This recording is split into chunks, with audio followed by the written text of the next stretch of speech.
that you'd find a DWI as opposed to out in a cornfield or out maybe somebody you don't like's driveway, put your checkpoint right in front of the guy's house. I mean, you're doing it in an area where you think there could be a potential of a crime. Is that it? Well, we certainly have a basis to believe that we'll come in contact with a percentage of people that will be the people designed to be checked. So, for instance, we have a pretty reasonable expectation that a certain amount of people will in fact be DWI or will in fact be under the influence. Whether they're arrestable or not, that's a different issue, but will have been drinking at least. The other things we have to look at in where we conduct it is we have to conduct it in an area that's large enough to accommodate safely pulling vehicles over and safely getting them back into traffic, and having room for all the components that you have to do one of these exercises. So when we do them, they're highly visible. As a matter of fact, it's marked on the road, DWI checkpoint ahead. So you're told as you're driving up the road that there's a checkpoint ahead. So as you drive to that, you're told there's a checkpoint, and then you're lowered down to about 15 miles an hour. So obviously the safety aspect comes in. And then on a random basis, as an opening comes in the checkpoint, a motorist or a car will be pulled over, and then an officer will attempt to have that 3-minute or under interaction with them. The vast majority of the stops are less than 3 minutes. Now, the stops that go longer than that are stops that there was found to be some issues that needed to be further investigation. I really hate to belay the Fourth Amendment issue. Yeah. But I noticed that you're taking the part where it says unreasonable searches and taking it out of the amendment and reading it that way. But the whole amendment is written, the right of the people to be secure in their persons, comma, houses, comma, papers, comma, and effects, comma, against unreasonable searches and seizures, comma, shall not be violated, comma, and no warrant shall issue, comma, but upon probable cause, another comma, supported by oath of affirmation, comma, and particularly describing the place to be searched and the persons or things to be seized. There's a reason why you cannot just take one thing out of the amendment, because it's one complete thought. That's why the commas are there. Because if you just take a stop as being reasonable or unreasonable, you can always make the argument that obviously if somebody's drunk, it's reasonable to arrest them. But the amendment is here to protect, through the judicial system, through the courts, to be able to get the actual warrant. And that's why it's one complete sentence. Meaning you can't take out and no warrant shall issue from the unreasonable searches. It's all part of the amendment, and this is the problem that people have. And I understand that problem, and I sympathize with that problem. But I also agree that we are a governed people. We are a country of laws, and that our government is comprised of 3 co-equal branches of government. And if the legislature passes a law which, through the will of the people, the people's consent, and they outline the circumstances in which you can do a field sobriety checkpoint, then the legislature was part of the people. And if the court system reviews the criteria in which the legislature has set aside the rules and guidelines and approves it, then the court system is part of the people and part of the will of the people to be governed. The police are in the executive branch. We have to take our running orders, so to speak, from the legislature and from the court. Now, field sobriety checkpoints, whether we agree or disagree, whether they comport with the Constitution, I feel they do, because we are going to the court, we are telling them what the crime is we're looking for, we are telling them the place that we're going to conduct the exercise, We are telling them the parameters in which we're going to conduct the exercise. We are limiting the scope of what we're going to look for. We are, and we're accountable for how we do it. We are comporting for all of those things, and there's good cause on that. We could debate this a long time as to whether we think it fits within the Constitution. But our government, as we've elected it, does feel it fits within the Constitution. And our court, as we've appointed it, does feel it fits within the Constitution. So therefore, our local law enforcement, another branch of the government, being that we've given this particular tool for this particular reason, has to comply with that lawfully. So as long as I comply with the rules given to me, and I do that in a way that is not excessive, I feel that it 100% fits within the intent of the Fourth Amendment. Now, this is not Harvard, and I'm not having a legal debate here, but do I think that I'm complying with the Constitution that I took an oath to uphold? Yes, I do. Do I think what I'm doing is reasonable and with the intent of the people who are being governed? Yes, I do. Yet do I understand that there are segments of society that have a different viewpoint on that? Yes, I do. But this particularly is not the venue for that. I'm not in that capacity. Do I know what the rules are? Do I follow the rules? And do I do an exercise within those rules? And am I accountable for the results of that exercise? Yes, I am. But I don't make the rules. Now, on the accountability part of it, the HB 145, which is the wiretapping law that's coming through, I basically have to ask permission before I videotape a public official. But a lot of people are feeling they should, if you're a public official, you should be videotaped anywhere as long as you're in a safe distance, etc. What safeguards are set in the protocol for the DWI stops that prevent police abuse? I mean, up in this area, it seems like a totally different country than down south of the state, because down there seems to be abuse of being pulled over. Up here it seems to be less. Okay. But what actually do you, what part of the protocol, or what's in the protocol that actually would stop a rogue police officer from abusing the protocol?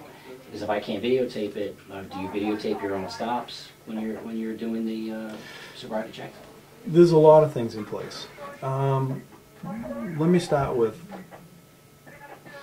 people have a right to check and recheck their government, including the police, and that's how it was started, and that's how it should remain. So, but on the other hand, there is some trust that if you have an agency that operates in a law-abiding way, that they are going to follow through with what they said they were going to do, which I can assure you that we follow through with what we say we're going to do, and we have supervision that takes care of people who go outside the parameters. That said, should people just blanketly trust that because I say so? Yes and no. At some point you have to have some credibility with the people you serve, and they should trust that you are an honorable person and you're going to do what you say you're going to do. On the other hand, like one president said, trust but verify. I have no problem with trust but verify. So how do we keep the field sobriety checkpoint? How do we assure that it's done in compliance with how we said it was going to be done? A number of ways. One is that when we have the van that's there, which is the DWI van, the motorhome, that is videotaping everything, that a panoramic type of videotaping everything that's going on.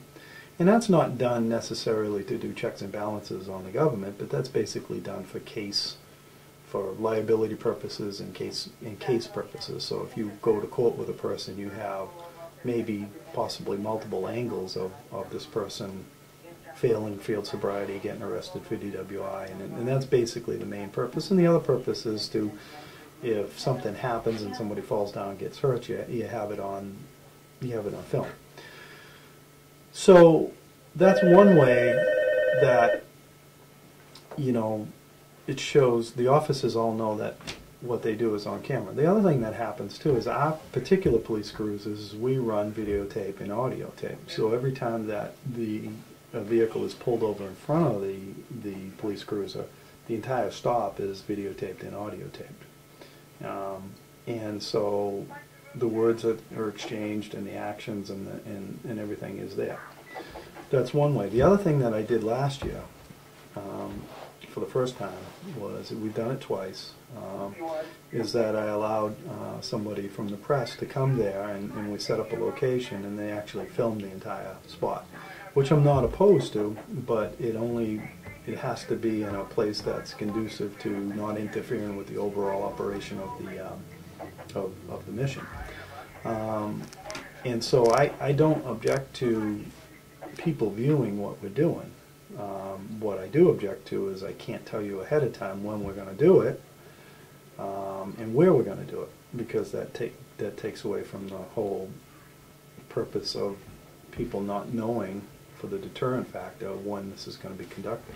So if I go through your stop and I have my cameras all mounted in the car, and I tell you that I'm videotaping you, your officers will not have a problem with me videotaping, or any citizen videotaping that stop? No. You have no problem? I don't have a problem with Why it. do you think there's such a difference between your policy and the other departments? And I know you can't speak to what the other departments are doing, but why do you think there's such a difference in attitude?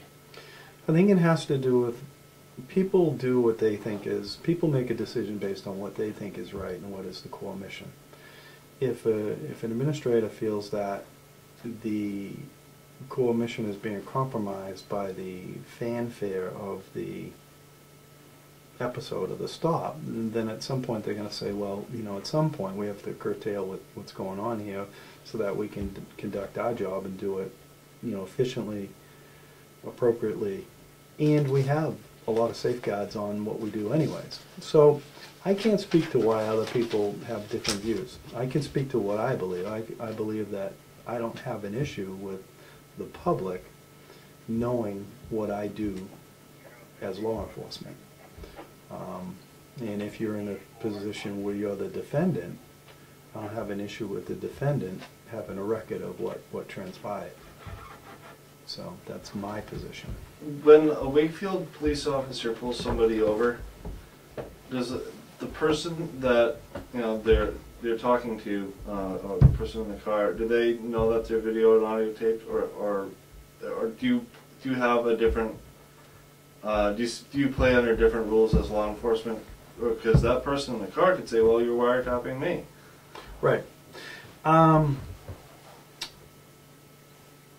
When we stop a car and we approach a car, we tell the person they're being video and audio recorded. Okay. Now, the one thing that happens is that we don't have to have their consent to do that, because the law allows us, because this is law enforcement and it's on the highway, that we can do that even if they don't consent with that. But we do have to advise them. Now, that's the rule, so that's what we do. The fact of the matter is, I have officers that do a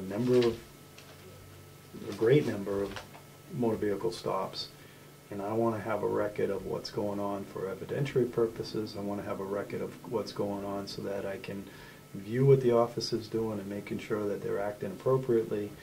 I want to have a record of what's going on, and so that we can cover ourselves liability-wise in case somebody makes a claim or a false claim.